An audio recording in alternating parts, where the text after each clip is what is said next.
Subscribe कीजिए available stock channel को। इस रिटर्न के सब्सक्राइब बटन पर क्लिक करके लेटेस्ट हिंदी वीडियो पाने के लिए इस बेल आइकन को क्लिक करें। आज हम पढ़ने जा रहे हैं माता काजल, जिसे लिखा है लेखक शिव पूजन सहाय ने। दोस्तों, आप नीचे रेड रंग के सब्सक्राइब बटन पर क्लिक करना मत भूलिए और हमारे चैनल से जुड़ जाएं ताकि हम आपको वीडियो भेजते रहें ऐसे। जहाँ लड़कों का संग तहाँ बाजे मृदंग, मतलब जहाँ लड़के ज़्यादा रहते हैं वहाँ शोरगुल ज़्यादा होता है। जहाँ बूढ़ों का संग तहाँ खर्चे का तंग, जहाँ बूढ़े लोग रहते हैं वो हमेशा खर्च के बारे में सोचते रहते हैं कि खर्च ज़्यादा हो गया है, इसीलिए वो तंगी में रहते हैं। खर्च ज़्यादा हो गया है तो उसकी चिंता करते हैं। हमारे पिता तड़के उठकर निबट नहाकर पूजा करने बैठ जाते। जो लेखक के पिता हैं, तड़के तड़के मतलब प्रभाव जल्दी से उठकर निबट नहाकर जल्दी से पूजा करने बैठ जाते। हम बचपन से ही उनके अंग लग गए थे। लेखक थे वो बचपन से ही पिता के साथ ज़्यादातर समय व्यतीत करते थे। माता के केवल दूध पीने तक का नाता था, इसलिए पिता के साथ ही हम भी बाहर की बैठक में ही सोया करते थे।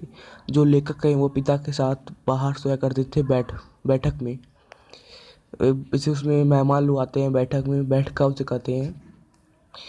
वो अपने साथ ही हमें भी उठाते और साथ ही नहला धुला कर पूजा पर बिठा लेते। जो पिताजी हैं वह बच्चों को नहलाते अपने साथ ही और नहला धुला कर पूजा में अपने साथ बैठा लेते। हम भभूत का तिलक लगा देने के लिए उनको दिख कर रखते। मतलब क्या है, जो लेखक थे वह अपने पिताजी से जिद करते थे कि मुझे भी भभूत का जो तिलक लगाइए। कुछ हंसकर, कुछ झुंझलाकर और कुछ डांट कर वह हमें चौधड़े लीलार में त्रिपुंड कर देते थे। लीलार मतलब माथे पर, ललाट। त्रिपुंड मतलब एक प्रकार का तिलक। हम लोग इतना जिद करते थे, हंस के कैसे करके वो लगा देते थे हमारे जो माथे पे तिलक। हमारे लीलार में भभूत खूब खुलती थी, मतलब खूब चमकती थी, खूब दिखती थी, बहुत अच्छा लगता था। सिर में लंबी लंबी जटाएं थी, जो सिर में लंबी लंबी जटाएं थी, बाल थे हमारे। भभूत रमाने से हम खासे बम बोल बन जाते थे। भभूत लगने के बाद जैसे लगता था कि हम बम बोले भगवान भोलेनाथ बन गए हैं। पिताजी हमें बड़े प्यार से भोलानाथ कहकर पुकारा करते थे, पर असल में हमारा नाम था तारकेश्वर नाथ। पिताजी हमें भोलानाथ बुलाते थे, लेकिन उनका जो लेखक का नाम था तारकेश्वर नाथ। इसलिए पिताजी भोलानाथ बुलाते थे क्योंकि वह भोलेनाथ की तरह कुछ लगते थे। उनके लंबे लंबे बाल भभूत लगाया करते थे माथे पे। हम भी उनको बाबूजी कहकर पुकारा करते थे और माता को मैया। जब बाबूजी रामायण का पाठ करते तब हम उनकी बगल में बैठ बैठ आईने में अपना मुंह निहार करते थे।